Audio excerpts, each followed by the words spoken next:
Day हुआ अब 2020। आज उपभोक्तावाद की पराकाष्ठा है। मुझे अपने हिस्से का सुख चाहिए, चाहे उसके लिए मुझे कुछ भी करना पड़े। और आग में घी दिया है। मैं तो देखता नहीं, लेकिन जो बेहुदा बातें ओटीटी प्लेटफॉर्म्स पर और जो सस्ते साहित्य में, जो रील्स में आ रही हैं, जो हमारे युग में पोर्नोग्राफी में आती थी और कुटाई हो जाती थी, वो आज खुलेआम परोसा जा रहा है। और ये प्रेम नहीं, ये वासना के संबंध है। और वासना के संबंध आकर के अगर 20 लाख में अपने शादीशुदा पति की, और एक पति की बात नहीं है, अगर मैं गिनाना शुरू करूं, एक पूर्व डीजीपी रिटायर्ड अवकाश प्राप्त से लेकर के मेरठ में सीमेंट बैग में एक एनआरआई पति की हत्या जिस तरीके से हो रही है, इसका मतलब आपको अपने सुख के आगे अपराध बोध भी नहीं है, पाप बोध भी नहीं है, और कानून का खौफ नहीं। अब हो क्यों रहा है जी?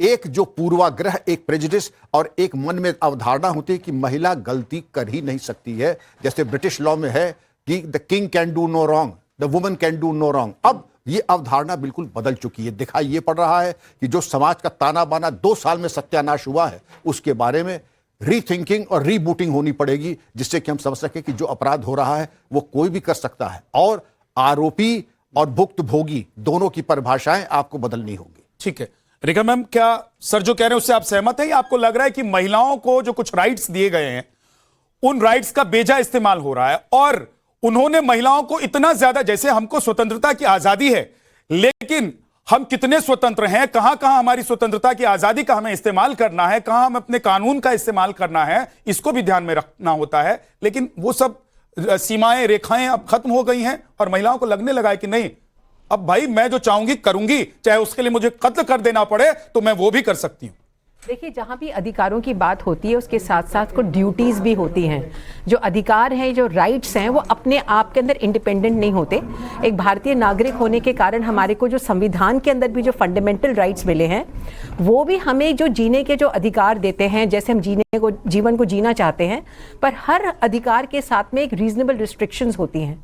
और जहाँ तक अपने स्वच्छंद तरीके से अपने जीवन को जीने का अधिकार पुरुषों को भी मिला हुआ, महिलाओं को भी मिला हुआ है। कानून बहुत बने, समय समय पर बनते गए। बराबरी का कानून भी है, आर्टिकल 14 बराबरी का अधिकार भी देता है। साथ साथ आर्टिकल 15 ये भी कहता है, अनुच्छेद 15, कि अगर महिलाओं को समाज में, महिलाओं को और बच्चों को, जो हमारे के पिछड़े वर्ग माने जाते हैं, अगर उनको हमें ऊपर आगे लाना है, तो अगर उनके लिए हमें पॉजिटिव डिस्क्रिमिनेशन यानी कि सकारात्मक तरीके से कोई भेदभाव करना पड़ेगा, तो वो भी करना जायज है। उसी लाइट के अंदर मैं कहूंगी कि कुछ कानून ऐसे बने हैं जिनका बहुत ही दुख के साथ कहना पड़ेगा, और एक महिला होने के नाते तो और भी मेरे को अफसोस होता है इस बात के ऊपर कि कुछ महिलाएं जो है वो अपने अधिकारों को बिना अपनी जिम्मेदारियों को जाने हुए, उनको कि ये मेरे को अधिकार मिला हुआ, ये कानून मेरे को मिला हुआ, I will live my life the way I want, me time, my own space, जो इस तरह के फैंसी शब्द आजकल की जनरेशन जी जो इस्तेमाल करती है, उसके तहत जो मुझे लगता है, मैं विक्रम जी की बात को सुनने के बाद मैं बिल्कुल उनके साथ में एग्री करती हूं कि जो हमारे समाज का जो ताना बाना हुआ है बिल्कुल टूट गया, बिखर तो क्या गया, बिल्कुल टूट गया है।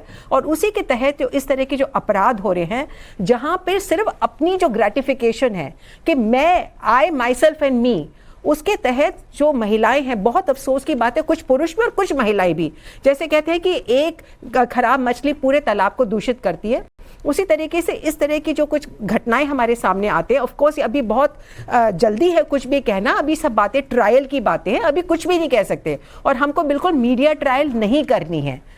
चाहे सोनम का केस हो, चाहे कोई वो सीमेंट वाला केस हो मेरठ का, जिसके बारे में अभी आपने मेंशन किया, वो सब बातें अभी विचाराधीन है। कोर्ट आखिर में फैसला होगा तब देखा जाएगा, पर अभी नतीजा जो आएगा, जो कोर्ट का जो फैसला आएगा वो आएगा, और कोर्ट का जो फैसला आता है उसमें कितने साक्ष्य वहां पर मौजूद हो पाते हैं, कितने साक्ष्य पहुंच पाते हैं, कितने मिस हो जाते हैं, उस पर भी निर्भर करता है कि कोर्ट क्या फैसला देगा।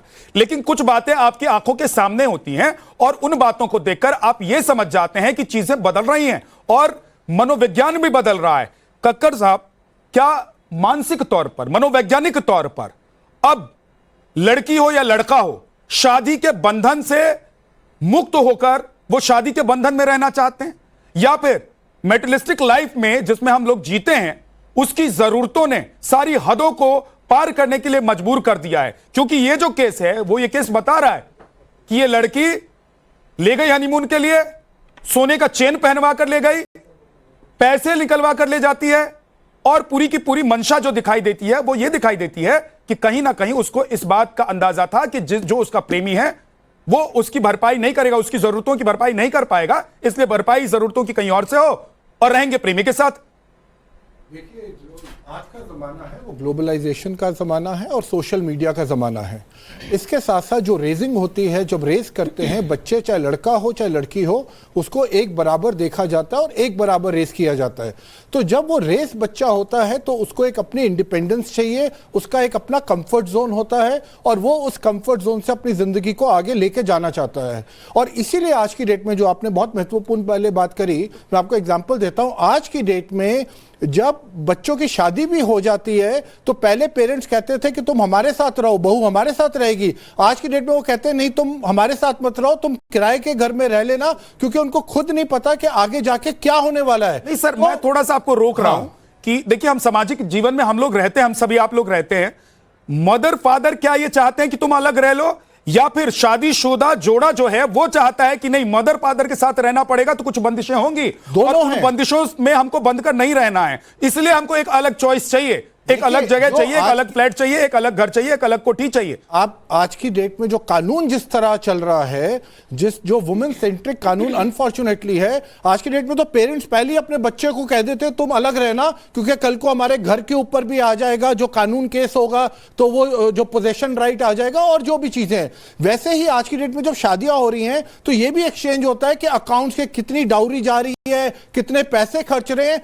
मैं आपको बता रहा हूं, हम सोसाइटी के उस चरण में पहुंच गए हैं जहां पे जो पहले फेथ, शादी की क्या बात है, दो फैमिलीज का संगम है, फेथ और ट्रस्ट पे है। जब आप अकाउंट्स को लेके आ रहे हैं, जब आप वो सारी बुक ऑफ अकाउंट्स एक्सचेंज कर रहे हैं, तो इसका क्या मतलब है, आपको आगे जाके ये नहीं पता कि वो शादी कितनी चलेगी कि नहीं चलेगी, कि आपका विश्वास कितना है। तो ये आज की डेट में जो मैरिज एज एन इंस्टीट्यूशन इतना फ्रेजाइल हो गया है कि किसी को नहीं पता कहां लेके जाएगा, क्योंकि बच्चों या पेरेंट्स को भी नहीं पता उनके बच्चों के दिमाग में आज क्या चल रहा है। आप 12-13 साल के बाद के बच्चे को आप कंट्रोल नहीं कर सकते, उसका अपना एक इंडिपेंडेंट माइंड है, वो दो तरह की पर्सनालिटी जी रहा है, और ये फैक्ट है, जब वो दो पर्सनालिटी जी रहा है तो वो किस टाइम पे क्या कर रहा है वो पेरेंट्स को भी नहीं पता, और बच्चों के अंदर रिबेल भी है। अब आप इस लड़की के केस में देख लीजिए, जो इनका रिबेल था, she was a dominant personality, she is around 24-25, father का बिजनेस भी संभालती थी, सब कुछ करती थी, so she was an over confident girl.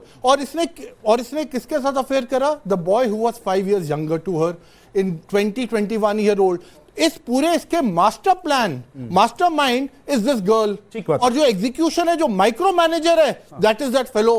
तभी उसने बाहर रखा। मेरा कहने का मतलब है, आज की डेट में हर एक चीज, हम we are in the world of delusion, instant gratification, जैसे अभी कहा, तो हम उसी चीज में हम जीना चाहते हैं कि हमने इंस्टेंट कॉफी, ये मैं चाहता हूं या चाहती हूं, ये मैंने बटन दबाया and this is what the result I get. So maturity, unfortunately the tolerance is going down. एक बात यह है, देखिए पूनम झावर हमारे साथ हैं, एक्ट्रेस हैं, और जिस सोसाइटी से वो बिलोंग करती हैं, आम जो लोग हैं हमारे देश में रहने वाले, वो थोड़ा सा अलग सोचते हैं, अलग राय रखते हैं, अलग तरीके से जीवन जीते हैं।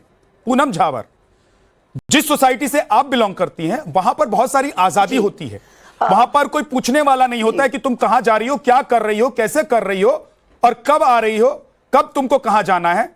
एक स्वतंत्रता वहां होती है। एक दूसरी सोसाइटी भी हमारे देश में है जहां पर आपको बताना पड़ता है घर से निकलने से पहले कि मैं ऑफिस जा रहा हूं, आपको बताना पड़ता है कि रात में मैं लेट हो जाऊंगा, आपको बताना पड़ता है कि मैं दिल्ली से बाहर जा रहा हूं या मुंबई से बाहर जा रहा हूं। आपकी सोसाइटी ज्यादा आपको बेहतर लग रही है, या आपको लग रहा है कि आपकी सोसाइटी की तरह ही देश की बाकी जो सोसाइटीज हैं उनको भी हो जाना चाहिए? नहीं, मैं इस पूरे केस को डिफरेंट निगाह से देख रही हूँ। एक तो ये कि आपने कहा कि हमारी सोसाइटी में बहुत पूछते नहीं है, लेकिन ये गलत है, क्योंकि हमारे ऊपर तो बहुत ज्यादा रिस्पॉन्सिबिलिटी होती है। लड़के लड़कियां जो बाहर से आते हैं, उनको ये पता है कि अगर यहाँ गलत हो गया तो वो वापस नहीं जा सकेंगे, तो बहुत रिस्पॉन्सिबिलिटी के साथ वो रहते हैं। ये जो हो रहा है, ये इसी लड़की की कहानी नहीं है, बट मैं इसे इस निगाह से देख रही हूँ कि जो सोशल मीडिया में जो रील्स बनाने का आजकल चल रहा है, जो रील्स के लिए वो कुछ भी करते हैं, कहीं से भी कूद जाते हैं, किसी तरह की भी कहानी बना देते हैं, या यूट्यूब है, या 3 रीजन है इसके। एक तो आप देखिएगा 20 साल से 26 साल के अंदर की ये कहानी है, क्योंकि वो इतने एक्साइटेड होते हैं most of the people are into drugs, most of the people are watching porn and crime thrillers, और आप 24 आवर्स उनको मोबाइल पे देखेंगे। अगर उनकी हिस्ट्री देखने चाहेंगे तो यही सब आपको देखने को मिलेगा। तो मेरा मानना है कि ये जो उनका कच्चा दिमाग होता है उसमें इस तरह की जो बातें भर जाती है, एवरीडे वो यही देखते हैं, तो वो खुद हर आदमी को उसी निगाह से देखने लगते हैं और वो प्लान बना लेते हैं कि हम भी ऐसे करेंगे तो हम बच जाएंगे। एक प्लान कैसे हो सकता है कि अलग है। मैं कल भी मैंने 1 बजे इसी मुद्दे पर शो किया था। पूनम, मैं आपको थोड़ा सा रोक रहा हूं। कल भी मैंने इसी मुद्दे पर शो किया था। जब मैं शो करके बाहर निकला, अपने ऑफिस से बाहर गया, घर गया, तो जितने लोग मुझे मिले, जिन लोगों ने ये शो देखा था, उन्होंने मुझे कहा कि इस लड़की को अगर हत्या ही कर देनी थी तो भाई ये शादी क्यों करने के लिए गई थी? क्या जरूरत थी इसको शादी करने की? ये लड़कियां कहां से